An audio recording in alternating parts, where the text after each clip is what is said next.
ఎక్కడో రాళ్లగుట్టల్లో మహానగరం మొలుస్తుందని ఎవరు మాత్రం ఊహిస్తారు, సాహసిస్తారు. ఓ దార్శనికుడు 25 ఏళ్ల నాడే భవిష్యత్తును చూశాడు.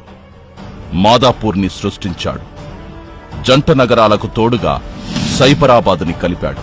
దిమాకున్నోడు దునియా మొత్తాన్ని చూస్తాడని చంద్రబాబును చూసే రాశారే.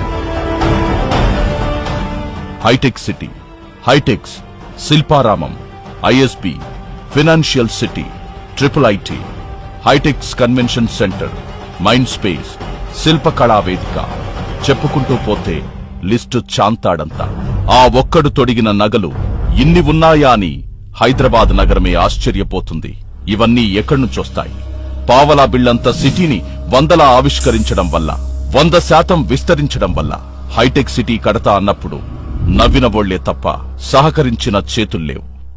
హైదరాబాద్ కోసం రింగ్ రోడ్ కావాలంటూ ప్రపోజల్ తయారు చేయించినప్పుడు అర్థం కాని వాళ్లే తప్ప అవును అని సమర్థించిన వాళ్లు తక్కువ. విమానాశ్రయం ఊరి బయట ఉండాలి, అదే ఊరును బయటికి తీసుకెళ్తుంది అని భవిష్యత్ చెప్పినప్పుడు భరించలేకపోయారు చాలా మంది. ఇవన్నీ చంద్రబాబు చరిత్రలో కొన్ని పేజీలు. మరిప్పుడు ఏమైంది? హైటెక్ సిటీ అంటే కాంక్రీట్ కట్టడం కాదు, ఆదాయానికి ఐకానిక్ సింబల్. అదే లేకపోతే సైబరాబాద్ ఎక్కడా? హైదరాబాద్కి లక్షల కోట్ల ఆదాయం ఎక్కడ్నుంచొచ్చేది? వడ్డానం లాంటి రింగ్ రోడ్డు లేకపోతే తన రోడ్డు గోతుల్లో తనే పడి హైదరాబాద్ ఎప్పుడో కప్పడిపోయేది. శంషాబాద్ రెక్కలు తొడిగాకే హైదరాబాద్ ఎగరడం మొదలైంది. ఇదంతా ఓ రూపశిల్పి చెక్కిన శిల్పంలో ఓ కోణం.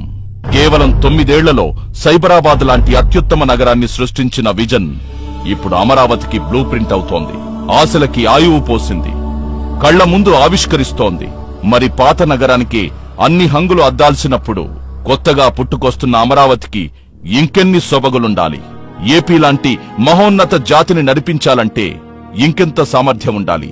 అమరావతి అంటే సచివాలయం కాదు, అమరావతి అంటే సీఎం కూర్చునే కుర్చీ కాదు, అమరావతి అంటే అర్జీలు పట్టుకుని జనం తిరిగే చోటు కాదు, వజ్రపు తునక, ఆంధ్రజాతి కిరీటం, ఆంధ్రుడి సత్తాకి నమూనా, రాబోయేది నా జమానా అని చాటి చెప్పే ఆర్థిక కేంద్రం.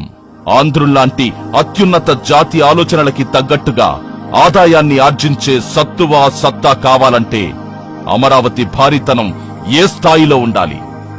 మనలో కొందరు మాత్రం అమరావతిని దెబ్బతీసేందుకు కుట్రలను పుస్తకాలుగా వదులుతున్నారు. ఆంధ్రజాతిపై పగబట్టిన ఢిల్లీ మూకల చేతిలో ఆయుధాలవుతున్నారు. శత్రువు దండయాత్రకి ద్వారాలు తెరిచిన ఇంటి దొంగలు నలిగిపోయారే తప్ప నిలబడిన చరిత్ర లేదెక్కడా. అలాంటి వాళ్లే ఇప్పుడు వడ్డించకముందే విస్తరి చింపుకోమంటున్నారు. ఆశలు చంపుకోమని, అవకాశాలు తుంచుకోమని, అమరావతి మీద ద్వేషం నింపుకోమని నూరిపోస్తున్నారు. మన రేపటిని మనమే ధ్వంసం చేసుకుందామా?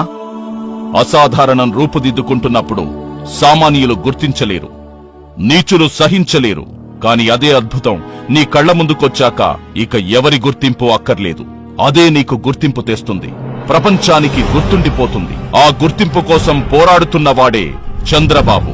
నువ్వు రాళ్లేస్తే వాటిని గోడలో వాడతాను, నువ్వు కళ్లల్లో ఇసుక కొడితే కట్టడంలో కలిపేసుకుంటాను, నువ్వెంత విషం చిమ్మాలనుకుంటే అంత ఎక్కువగా విషయాన్ని ప్రపంచం ముందు పరుస్తాను, నీ నెగిటివిటీని పాజిటివ్ గా మార్చేస్తా చూడు అని సవాల్ చేస్తాడు. అతడొక కన్వర్టర్, కేంద్రం తీగలు కత్తిరించిన జాతిని వెలిగించగల ఏకైక ఇన్వర్టర్, క్రియేటర్. అలాగని చంద్రబాబును మనం పొగడక్కర్లేదు, సమర్థించను అవసరం లేదు, ఆపకుండా ఉంటే చాలు. ఎందుకంటే ఓ జాతి చెయ్యాల్సిన పని అతనొక్కడే చేస్తాడు, జాతికి జెండా అవుతాడు. ఆంధ్రకీర్తి పతాక అమరావతి స్థాయిలో ఎగరేసి చూపిస్తాడు. ఆనాడు ప్రపంచం తల ఎత్తి చూస్తుంది ఆంధ్రజాతి కీర్తిని. అందుకే తల ఎత్తి జైకొట్టు ఆంధ్రోడా, మున్ముందెంతో ఘనకీర్తి కలవోడా.